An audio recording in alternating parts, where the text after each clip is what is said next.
जय गुरु जी। संगत जी, जो भी नई संगत गुरु जी महाराज से जुड़ रही है उनके मन में गुरु जी को भोग लगाने को लेके तरह तरह के सवाल होते हैं। अब संगत जी, सच में जब हम भी नए नए जुड़े थे तो तरह तरह के सवाल आते ही हैं कि गुरु जी को क्या भोग लगाएं, भोग लगाने के नियम क्या हैं, कैसे लगाएं, या फिर भोग लगाने के बाद उस प्रसाद का हम क्या करें।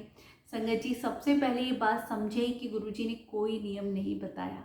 गुरुजी ने नहीं कहा कि आप उन्हें भोग लगाएं, पर फिर भी हमारा भाव होता है कि जो परमात्मा हमें सब कुछ दे रहे हैं, सबसे पहले हम उन्हें अर्पण करें और उनका चखा हुआ प्रसाद हम खाते हैं तो वो हमारे लिए अमृत बन जाता है।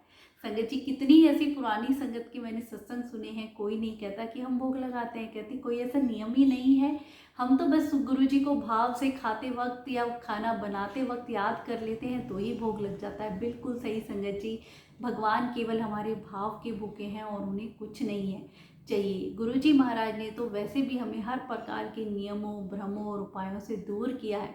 गुरुजी खुद ही कहते हैं, ग्रस्त जीवन में रहते हुए कई बार हम कुछ नियमों का पालन नहीं कर पाते हैं, फिर हमें वो कुछ ऐसे बर्डन की तरह पूरे करने पड़े तो अच्छा भी नहीं लगता। सच्चे दिल से आप भाव से बस गुरुजी को याद कर लें, कुछ भी खाते वक्त, बनाते वक्त, तो ही गुरुजी को भोग लग जाता है। संगत जी, ऐसा कुछ नहीं है कि हमें कुछ स्पेशली बनाना है, क्योंकि कई बार गृहस्थ जीवन में रहते हुए एक बार का खाना बच भी जाता है, तो क्या फिर हम दोबारा गुरुजी को उसको भोग लगाएं? नहीं संगत जी, आप कुछ भी खाते हैं, कहीं भी जाते हैं, बस गुरुजी को उस वक्त याद कर लें, तभी गुरुजी हमारे पास आ जाते हैं और हमारा भोजन चख लेते हैं और वो हमारे लिए प्रसाद बन जाता है। बहुत सी संगत के इतने इतने सवाल होते हैं कि हम कहीं बाहर जा रहे हैं एक दिन के लिए, या कहीं हम बाहर खाना खाने जाएं, तब गुरुजी को भोग कैसे लगाएं, क्या घर में पहले भोग बना के जाएं?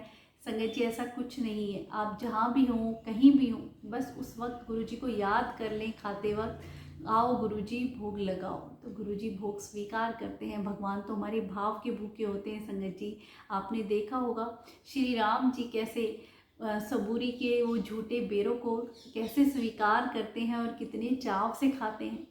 सोचिए, माता ने तो एक एक बेर खुद चखा, झूठा किया कि मीठा है कि नहीं, और भगवान उसको भी इतने प्यार से खाते हैं। यहाँ प्यार और भाव देखा जाता है। संगत जी, आप प्यार और भाव से गुरु जी को एक गिलास में जल भी अर्पण कर देंगे ना, तो वो उसको भी स्वीकार करते हैं। बस हमारा भाव सच्चा होना चाहिए। आपके घर में जो भी कुछ बने, अगर आप भोग लगाना ही चाहते हैं ताकि वो प्रसाद हमारे लिए अमृत बन जाए, जो हमें कितनी ही बीमारियों से बचाता है, क्योंकि बहुत सी ऐसी संगत हैं जो बड़े मंदिर से बहुत दूर रहते हैं, या उनके आसपास भी कोई गुरुजी महाराज के सत्संग नहीं होते हैं, तो वो घर में ही कैसे जल प्रसाद, लंगर प्रसाद बनाएं, कैसे गुरुजी को भोग लगाएं, क्या नियम है। संगत जी, हम बस भाव से गुरुजी को हमें उस वक्त याद करना है। जो भी आपके घर में बने, आप गुरुजी महाराज को अर्पण करें, एक गुरुजी की थाली अलग से बनाएं और उसमें वो भोजन लगाएं, गुरुजी के स्वरूप के सामने ढक के रख दें, अच्छे से कवर करें किसी साफ कपड़े से या प्लेट से। 10 या 15 मिनट, जितना टाइम हमें भोजन करने में लगता है उतनी देर रखें। फिर वो प्रसाद वहाँ पे बैठ जाएं, मंत्र जाप करें, गुरुजी का ध्यान करें। उस वक्त बस गुरुजी का ध्यान रखें और 10-15 मिनट बाद वो थाली उठा लें, और जो बाकी आपका खाना भोजन बना हुआ है, या तो उसमें मिक्स कर लें, या फिर उसी प्रसाद को थोड़ा थोड़ा सारे फैमिली मेम्बर्स को दे दें। संगत जी, भोग लगाते वक्त बस हमें कुछ बातों का ध्यान रखना है कि जो गुरुजी महाराज को एक बार भोग लग जाता है उसे हमें दोबारा कभी गर्म नहीं करना है। गुरुजी ने ये बात खुद कही, क्योंकि फिर उसमें गुरुजी की ब्लेसिंग नहीं रहती है। दूसरी बात संगत जी, जब भी आप गुरुजी को भोग लगाते हो तो उस प्रसाद को कुछ देर गुरुजी महाराज के सामने रखें, चाहे वो चाय प्रसाद हो, जल प्रसाद हो, चाहे लंगर प्रसाद हो। फिर सारे फैमिली मेम्बर थोड़ा थोड़ा ले लें तो वो अमृत प्रसाद बन जाता है। जो भी कुछ आपने बनाया हो घर में, और जितना भी आप टाइम भोग लगाना चाहें भाव से, चाहे एक टाइम लगाएं, चाहे तीनों टाइम लगाएं, जैसी आपकी श्रद्धा और भक्ति। संगत जी, कोई नियम नहीं, कोई वहम ही नहीं रखना है। कई बार संगत बड़े वहम पाल लेती है कि हम ये बनाएं गुरुजी के लिए, गुरुजी को ये पसंद है। मैं मानती हूँ आपका भाव है, पर ऐसे वहम ना रखें कि हमने ये भोग नहीं लगाया तो गुरुजी नाराज हो जाएंगे। ऐसे बहुत प्यारे प्यारे सत्संग भी है संगत जी। एक आंटी जो गुरुजी को हर थर्सडे को कढ़ी का भोग लगाया करती, एक दिन वो भूल जाती हैं और उसकी जगह वो दाल भिगो देती हैं और उस दिन दाल ही बना लेती हैं। तो संगत जी, आपको पता है गुरुजी महाराज उस दिन उनकी दाल भी स्वीकार करते हैं। वो कैसे? आंटी सत्संग सुनती हैं गुरुजी का, अचानक से वही सत्संग चल जाता है जिसमें अंकल बताते हैं कि गुरुजी महाराज को जो आंटी दाल भिगोती है वही उड़द की दाल बड़ी पसंद थी। गुरुजी बड़े चाव से उसको खाया करते थे और गुरुजी कई बार अपने हाथों से बनाया करते थे। आंटी की आंखों में आंसू आ जाते हैं, गुरुजी मैं तो सुबह से वहम कर रही थी कि आज कढ़ी बनानी थी, मैंने आपको कढ़ी का भोग नहीं लगाया और आपने मुझे दाल वाला ही सत्संग सुना के कैसे मेरी हर डाउट को भी गुरुजी सॉल्व कर देते हैं। संगत जी, वो हमारा भाव देखते हैं। ऐसे ही छोटी छोटी चीज़ों में गुरुजी हमारे आंसर दे देते हैं। सत्संग सुनने से हमारे कितने सवालों का आंसर मिल जाता है। तो भोग को लेके आप कभी भी किसी भी चीज़ में कंफ्यूज ना हो कि ये लगाना है ये नहीं लगाना।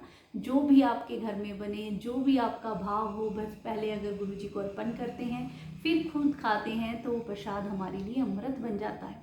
संगत जी, गृहस्थी में रहते हुए हम कई बार नियमों का पालन नहीं कर पाते हैं, तो अपने ऊपर कुछ ऐसा बर्डन ना रखें कि ये करना ज़रूरी है या ये है, ये नहीं करेंगे तो गुरुजी नाराज़ हो जाएंगे। भगवान हमसे नाराज़ नहीं होते हैं, वो तो हमसे प्यार करते हैं और प्यार ही चाहते हैं। कभी भी भगवान को हम डर की वजह से ना याद करें, ना ही डर की वजह से कुछ ऐसा काम करें कि हमें भोग लगाना है तो गुरुजी खुश होंगे। नहीं संगत जी, वो हमारा भाव देखते हैं। आप भाव से, सच्चे मन से उन्हें हर पल याद रखें। चाहे आप कुछ भी भोग लगा लें, कुछ भी बना दें, कैसे भी खिला दें। हाँ संगत जी, एक बात ज़रूर है, जब भी आप गुरुजी को भोग लगाएं तो अपनी किचन को नीट एंड क्लीन ज़रूर रखें, क्योंकि गुरुजी महाराज का जो महाप्रसाद बनता है वो बड़ी साफ़ सफाई से बनाना चाहिए गुरुवाणी सुनते हुए, क्योंकि गुरुजी को साफ़ सफाई बहुत पसंद संगत जी। और ना ही आप कभी भी गुरुजी का भोग चखने की कोशिश करें, क्योंकि वो पहले प्रसाद गुरुजी को दो। ऐसे कितने सत्संग, मेरे खुद का एक्सपीरियंस है संगत जी। कई बार ऐसा लगता है कि किसी सब्जी में नमक ज़्यादा डल गया है तो मैं गुरुजी से कह देती हूँ, गुरुजी आज आप ही संभालना, आपने ठीक करना है। और संगत जी, सच में वो कैसे बैलेंस कर देते हैं, वो गुरुजी महाराज की माएँ ही जाने। कितने ऐसे सत्संग हैं, पल पल वो हमें संभालते हैं। बस हमें हर पल उन्हें प्यार करना है, ना ही किसी ऐसे नियमों में पड़ना है, ना ही किसी ऐसे उपायों में, ना भ्रमों में। भगवान से प्यार करके देखो तो संगत जी प्यार ही मिलता है। शुक्राना।